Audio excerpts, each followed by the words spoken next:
अस्सलाम वालेकुम जी। एक इम्पोर्टेंट क्वेश्चन मेरे जहन में आया था तो मैंने कहा ये आपसे आज की वीडियो में डिस्कस करूं। क्वेश्चन ये है कि बहुत सारे पाकिस्तानी जो है जो फैमिलीज़ के साथ आए थे या कुछ लोग अकेले आए थे तुर्की में, और वो यहाँ से ज़्यादातर लोग वापस चले गए हैं। जब मैं लास्ट टाइम आया था 2020 में यहाँ, तो उस टाइम पे ये तुर्की वाले ना बहुत आसानी के साथ ये किमलिक देते थे। किमलिक मीन्स कि इनकी जो टीआरसी है, आप कोई भी घर रेंट पे लेके तो 1 साल के लिए, बल्कि बहुत सारे लोगों ने 2 साल के लिए भी अप्लाई किए थे, तो वो आपको टीआरसी देते थे और वो फिर रेन्यू हो जाते थे उसी रेंटल कॉन्ट्रैक्ट पे, राइट। तो आपने सिंपल डॉक्यूमेंट्स लगाने थे, उसमें ट्रैवल मेडिकल इंश्योरेंस लगाना था और अपने जो कॉन्ट्रैक्ट है घर का वो लगाना था, और बाकी जो बेसिक डॉक्यूमेंट्स है पासपोर्ट और तस्वीर वगैरह, और बहुत ईजिली जो है मिल जाता था। उसके अलावा जैसे कि आपको पता है सिटीजनशिप बाय इन्वेस्टमेंट और दूसरे भी तुर्की के हवाले से काफ़ी जो है ना बूम था पाकिस्तानियों में ख़ास तौर पे। तो बहुत सारे लोग यहाँ पे आए थे, मैं भी आया था 2020 में, आप लोगों को पता है। हमने तो खैर प्रॉपर्टी परचेज़ की थी। तो यहाँ पे आने के बाद जो है फिर मैंने देखा कि बहुत सारे लोग आए थे और मैं लोगों से मिलता भी था यहाँ पे।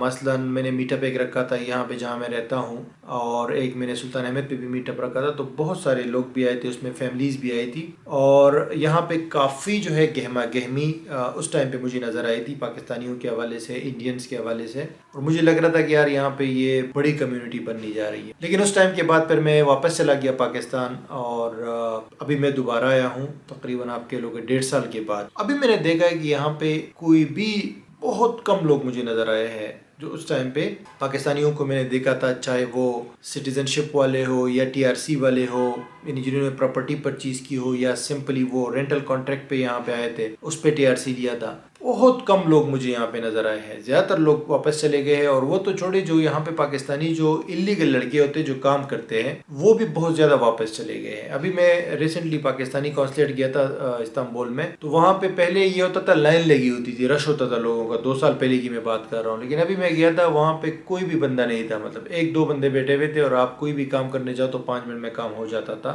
और वहाँ पे मुझे बंदे ने बताया है, एक बंदा बैठा हुआ था, तो उसको मैंने बोला क्यों इतनी खामोशी है, तो उसने बोला कि लोग ज़्यादातर यहाँ से चले गए हैं वापस पाकिस्तान। जो काम वाले लड़के थे वो ज़्यादा, उसने बताया कि इस वजह से चले गए कि यहाँ पे महंगाई हो गई है, अभी गुजारा मुश्किल है, और तनख्वाह भी उतनी नहीं मिलती, मतलब तनख्वाह लोग नहीं देते इतने। तो उन्होंने तो ये बात बताया। बाकी दूसरा जो लीगल यहाँ पे लोग रहते थे, या टीआरसी वाले या सिटीजनशिप वाले, उनका मैं आपको इस वीडियो में बताऊंगा कि क्यों गए हैं। क्योंकि लास्ट टाइम 2 साल पहले जब मैं आया था, मैंने ये वीडियो बनाई थी, आप ये वीडियो चेक करें, इसको वॉच करिए पूरा। मैंने इसमें बताया था कि फैमिली के साथ तुर्की मत आना तब तक जब तक आप इन चीज़ों ये चीज़ें आपके पास ना हो, तो आप तुर्की मत आना। और अभी मैं दोबारा भी आपको बताऊंगा इस वीडियो में कि यहाँ से लोग क्यों वापस चले गए, पाकिस्तानी ज़्यादा तादाद में जो आए थे यहाँ पे और यहाँ से वापस चले गए। सबसे बड़ी इसकी वजह यह है कि तुर्की बहुत मुश्किल कंट्री है सेटलमेंट के हवाले से। फैमिली के साथ यहाँ पे सेटल होने के लिए मेरे ख्याल से ये एक मुश्किल कंट्रीज़ के अंदर आता है।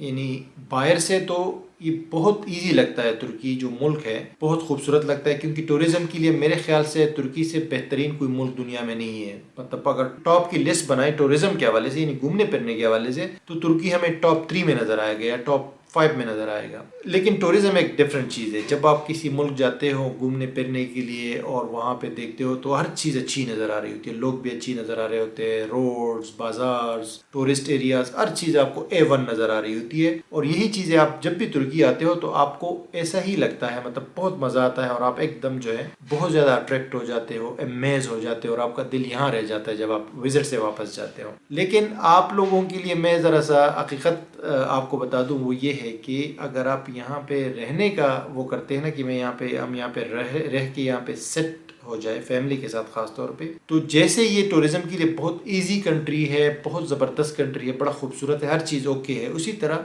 सेटलमेंट के लिए ये मुश्किल कंट्री है। तो और उसकी मुश्किलात क्या है वो मैं भी आपको 1 बाय 1 बता देता हूँ। जो मोटी मोटी मुश्किलात है, वैसे छोटी मोटी मुश्किलात तो हर मुल्क में होती है। कोई भी कंट्री में जब एक कंट्री से दूसरी कंट्री में बंदा जाएगा तो टाइम तो लगता है, मुश्किलात भी पेश आती है, स्ट्रगल करना पड़ती है। लेकिन जो मोटी मोटी चीज़ें हैं यहाँ पे, जो कि दूसरी कंट्रीज में आपको या तो नहीं मिलेगी या कम मिलेगी, इस तरह के प्रॉब्लम्स जो यहाँ पे ज़्यादा है, उस वजह से लोग फिर यहाँ पे रह नहीं पाते और वो यहाँ पे आने के कुछ ही टाइम के बाद जो यहाँ से चले जाते हैं, वापस तंग हो जाते हैं या मुकाबला नहीं कर पाते हालात, जिसकी वजह से वो चले जाते हैं, राइट। उसका नंबर 1 रीज़न जो है, लोग ये समझते हैं कि तुर्की हम आ जाएंगे, यहाँ पे आप प्रॉपर्टी ले लेंगे, उसमें रहेंगे, या यहाँ पे TRC ले लेंगे, तो फिर यहाँ पे हम जॉब करेंगे और जॉब में कोई भी जॉब मिलेगी तो उस पर ईजिली हमारा गुजारा हो जाएगा, राइट। तो तुर्की के अंदर जो है ना, ये बहुत बड़ी गलतफहमी है, क्योंकि तुर्की में जॉब बहुत मुश्किल से मिलती है।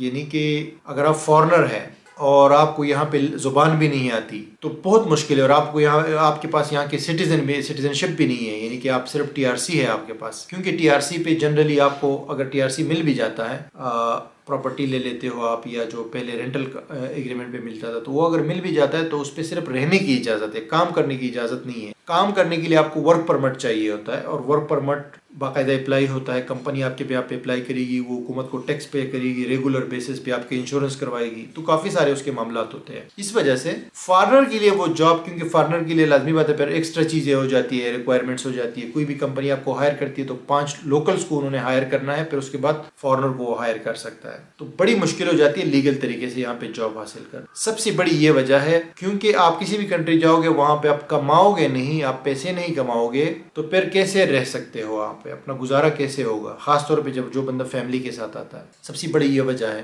कि लोग जॉब के चक्कर में आते हैं और जॉब यहाँ पे आसानी से मिलती नहीं। दूसरा जो बड़ी वजह है, लोग कहते हैं कि यार चलो हम बिजनेस कर लेंगे, जिन लोगों के पास पैसे होते हैं। ये जॉब का तो मैंने कहा, जिनके पास इतनी ज़्यादा इन्वेस्टमेंट नहीं होती है, इतनी ज़्यादा रिसोर्सेज नहीं होते, जिनके पास रिसोर्सेज होते हैं वो कहते हैं हम बिजनेस कर लेंगे। लेकिन फॉरेनर, एज अ फॉरेनर, यहाँ पे बिजनेस भी टफ काम है। आप अगर यहाँ पे फॉरेनर हो और बिजनेस करना चाहते हो, जिसका यहाँ लोकल आबादी से उसका ताल्लुक है आपके बिजनेस का, तो वो भी टफ काम है। आपको यहाँ पे लोकल लोगों से मुकाबला करना होगा, उनको हर दाव पेच आता है, हर चीज़ का एक्सपीरियंस होता है उनको, आपको नहीं होता, तो आपको बड़ा स्ट्रगल करना पड़ता है और बहुत पैसे खर्च करने पड़ते हैं, और अक्सर लोग फिर वो बिजनेस में सक्सेसफुल नहीं हो पाते और वो फिर चले जाते हैं, नुकसान कर जाते हैं, राइट। हाँ, अगर आपका बिजनेस का ताल्लुक फॉरेनर्स से है, यानी आप फॉरेनर्स को कोई सर्विस दे रहे हैं जिसमें यहाँ पे तुर्किश की लोकल पॉपुलेशन इन्वॉल्व नहीं है, तो फिर वो बनिस्बत आसान है उसको कामयाब करना। तो एक तो बिजनेस में लोग वो हो जाते हैं, और मतलब बिजनेस और जॉब, ये काम जो है मैं एक ही कैटेगरी में रख लेता हूँ।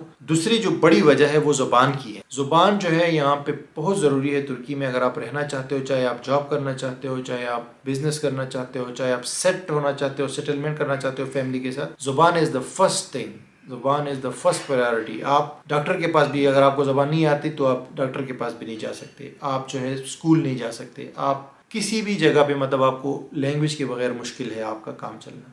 तो इसीलिए लैंग्वेज यहाँ पे बहुत ज़रूरी है, और हमारे लोग जो है ना इतने कोशिश नहीं करते इस लैंग्वेज को सीखने के लिए। और अगर कोशिश करें भी तो तुर्की की जो ज़ुबान है, जो तुर्किश लैंग्वेज है, ये दुनिया की 10 मुश्किल तरीन ज़ुबानों में आती है, मतलब टॉप 10 जो मुश्किल ज़ुबानें हैं उनमें ये आती है ज़ुबान। हमारे लिए चलो फिर भी हमारी ज़ुबान से थोड़ा मिलती जुलती है, तो इसलिए थोड़ा अगर हम कोशिश करें तो इतना सीख सकते हैं कि हम अपना काम चलाए, लेकिन कोशिश करनी पड़ती है। और लोग अक्सर जो है ना, वो जब भी मैं देखता हूँ कोई फैमिली आ रही होती है तो वो यही पूछ रही होती है कि यार इंटरनेशनल स्कूल कहाँ पे मिलेगा, जहाँ पे इंग्लिश बोली जाती हो, इंग्लिश वाला स्कूल कहाँ पे मिलेगा, पाकिस्तानी स्कूल कहाँ पे मिलेगा, इस तरह के सवाल कर रहे होते हैं। तो यहाँ पे इंटरनेशनल स्कूल्स है, लेकिन इंटरनेशनल स्कूल यहाँ पे चलेगा नहीं। यानी कि आप अगर बच्चे को यहाँ पे जल्द अज जल्द जुबान नहीं सिखाओगे, जल्द अज जल्द लोकल एनवायरनमेंट में उसको एडजस्ट नहीं करवाओगे, तो बहुत मुश्किल हो जाएगा उनके लिए। तो ये भी एक बड़ी वजह है। और उसके अलावा जो है यहाँ पे कल्चर का, लोग तो ये कहते हैं ना कि यहाँ पे कल्चर का डिफरेंस नहीं है और मिलता जुलता है, मुस्लिम कंट्री है, लोग इस चक्कर में भी बड़ा अट्रैक्ट हो जाते हैं। लेकिन यहाँ पे आके उनको पता लगता है कि यार यहाँ पे तो इन्वायरमेंट टोटली चेंज है, ये तो ओपन सोसाइटी है, सेकुलर सोसाइटी है, ओपन है, बिल्कुल यूरोप की तरह लाइफस्टाइल है यहाँ पे लोगों का। और इस वजह से यहाँ पे थोड़ा सा लोग शॉक भी हो जाते, तो ये भी जहन में रखना चाहिए। तो इस वजह से भी बहुत सारे लोग फिर चले जाते हो, कहते यार उस तरह का माहौल नहीं है जिस तरह का हम सोच के आए थे। और last but not the least, महंगाई। अब भी इतनी ज्यादा महंगाई यहाँ पे हुई है पिछले 1-1.5 साल के अंदर कि आप कानों को हाथ लगा देंगे, इतनी ज्यादा महंगाई हुई है कि इतनी पाकिस्तान में भी नहीं हुई है, यानी आप सोच भी नहीं सकते जितनी महंगाई यहाँ पे हुई है। उस वजह से भी लोग बहुत ज्यादा यहाँ से चले गए, क्योंकि अब यहाँ पे रहना बड़ा मुश्किल है। इस पे मैं एक और भी वीडियो बनाऊंगा कि यहाँ पे कितनी महंगाई हुई है, तो तफसील से आपको पता चल जाएगा उसमें कि क्या क्या चीजें महंगी हुई है। लेकिन जनरली ऑलमोस्ट चीजें डबल हो गई है, अगर ट्रिपल नहीं हुई है, 3 गुना ज्यादा अगर नहीं बढ़ी है या 4 गुना, तो 2 गुना तो लाजमी तौर पे, मतलब डबल तो हर चीज़ की प्राइस हो चुकी है ऑलरेडी। और करेंसी भी आपको पता है कि नीचे चला गया है तुर्की का। तो ये भी एक बहुत बड़ा रीज़न है जिसकी वजह से बहुत सारे लोग चले गए हैं यहाँ से, और बहुत कम लोग यहाँ पे रह गए हैं पाकिस्तानी जो भी यहाँ पे सर्वाइव कर रहे हैं और स्ट्रगल कर रहे हैं। और लास्ट में मैं ये बताऊंगा कि अगेन अगर किसी को तुर्की आना हो तो मैंने पहले भी ये बताया, तो ये वीडियो आप चेक करें कि आपके पास बाहर से कोई इनकम हो तो फिर आपके लिए ईजी रहता है कि 1-2 साल आपको यहाँ पे लग जाते हैं सेटलमेंट में। तो बाहर से कोई इनकम या आपकी ऐसी कोई इनकम हो जिसका यहाँ लोकल जॉब से या बिजनेस से कोई ताल्लुक ना हो, फिर आपके लिए ये सफ़र ईजी रह सकता है बनिस्बत उस बंदे के जो जॉब या बिजनेस के हवाले से यहाँ आ रहा हूँ। आई होप कि वीडियो में कुछ ना कुछ आपको मिल गया होगा, आपके सवालों का जवाब, और मुझे आप कमेंट करें अगर आपका कोई क्वेश्चन हो। थैंक यू सो मच, मिलते हैं अगली वीडियो में।